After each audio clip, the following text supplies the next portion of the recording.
Hello, Aleph. Today is another edition of Aleph. I'm doing something very, very nice and interesting today. So I have to travel all the way to South Africa. So I'm in South Africa right now, sitting with the ambassador of South Africa here in Qatar. So I have you guys just sit down and listen to the interesting episode as it unfolds. Good day, sir. How are you doing today, sir? Thank you very much, Aleph, and good luck with your venture. Thank you very much. So, sir, I would like you to just introduce yourself to the house. Exactly. Your name? Hello, Aleph viewers. Yeah. My name is Ghulam Hussein Asmal. I'm the South African ambassador to the state of Qatar. I'm a career diplomat, having served in various countries such as Saudi Arabia, Egypt, Kuwait, Comoro Islands, and have also been very involved in South Africa's diplomatic relations in the continent, especially with the African Union. Interesting. Prior to joining the diplomatic service in 1994, I have been a political activist during my student days, and there, having graduated with a law degree from the University of Witwatersrand, I then practiced human rights law, where I assisted in defending comrades who were opposing the apartheid regime.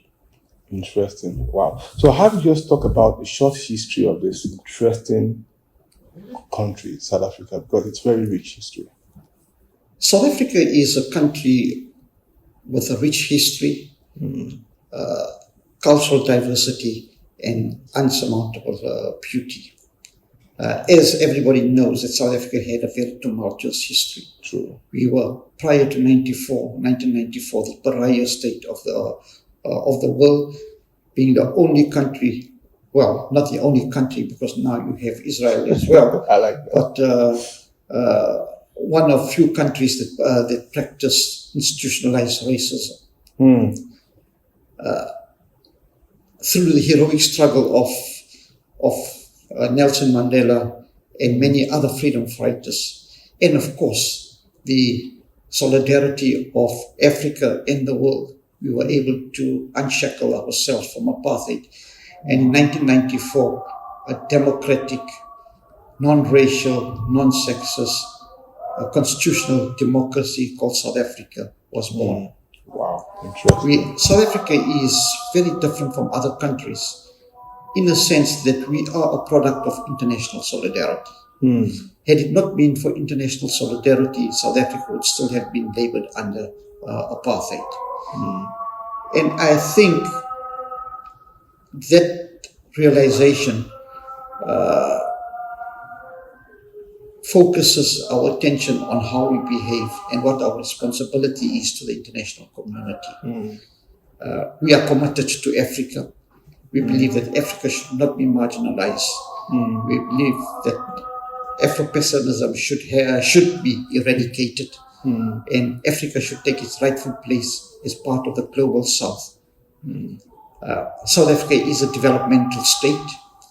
We promote progressive ideas, and we are ardently promoters of the rule of law in international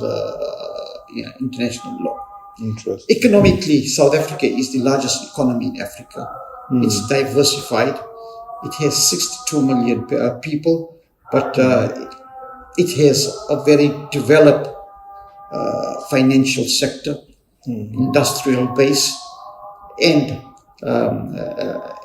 is a gateway into Africa, especially into SADC. Interesting. Wow, nice one. So I have you just talk about the opportunities for business in South Africa. What are the opportunities for businesses in South Africa? As South Africa is an open economy and a very vibrant economy, and the largest economy in Africa, there are, as you can imagine, a lot of opportunities. The opportunities range from tourism to IT, to banking sectors, to property development, to industrialization, and a very, very, very many other, and the green economy.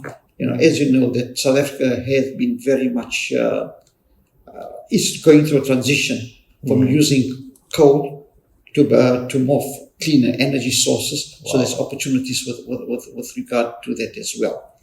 But more importantly, I think there are two great opportunities that are available for South Africa, and Africa for that matter.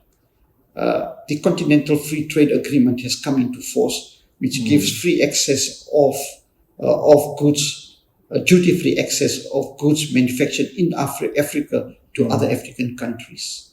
This is going to be a game changer. It's probably the second largest free trade agreement in the world.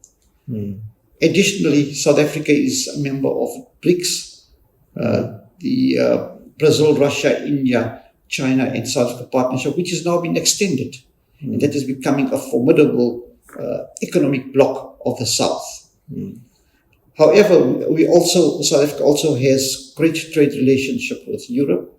We have a strategic relationship with the European Union. And with regard to America, South Africa is a beneficiary of the African Growth and Opportunities Act, which means that anything manufactured in South Africa has duty-free access to the US market. Wow, interesting. So South Africa is a launchpad for profitable enterprises. Also, what is of importance is that we have a very innovative technological and educational sector. Our view is that any technology that is developed in South Africa is suited for the global South. It is suited for developing countries.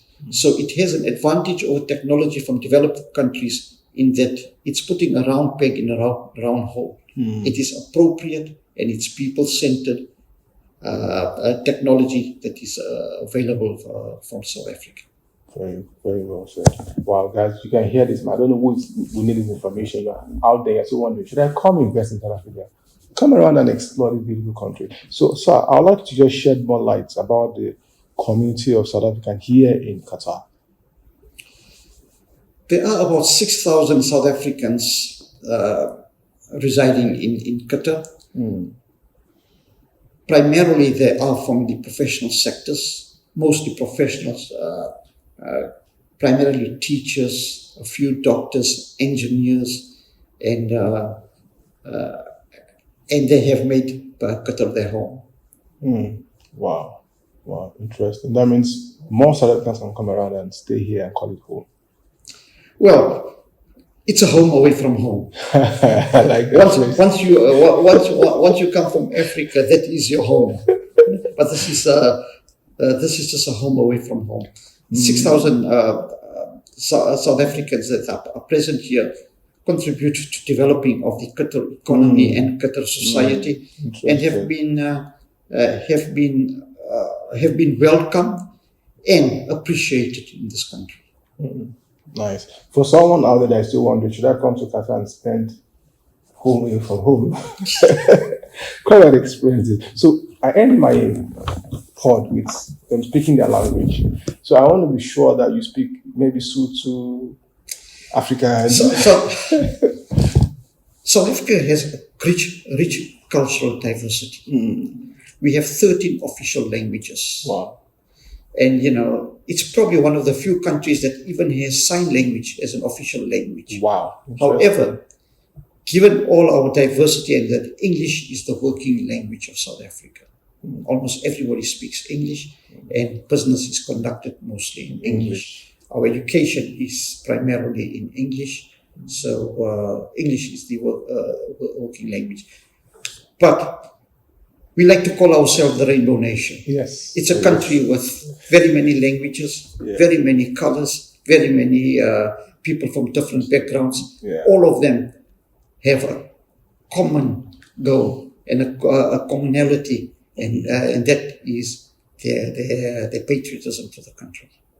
So which language will you speak to us now? Come and experience Qatar. Which language? Will you speak Sotho? Will you speak Swahili? Swahili. You don't speak Swahili. Well, I could tell you, Sawubona, which is Zulu, which is the most widely spoken language. Goeiemorgen, which is Afrikaans. Good morning. But the most common way in South Africa is we just say, how's it?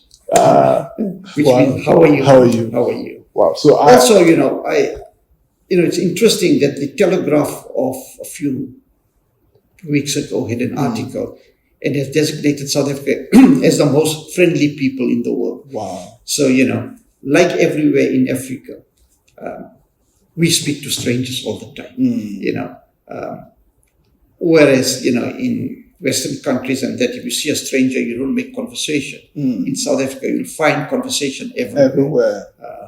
As soon as you get into elevator, it's compulsory that you greet everybody and you speak to everybody. So that is South Africa, renowned for its friendliness. Wow, and being very welcome. That's very nice. So, guys, I would add to what the ambassador has said. Kunjani. Kunjani. Skona Kunjani. Siapela. Yeah, siapela. All right, so we'll say goodbye from you. Thank you very much, sir.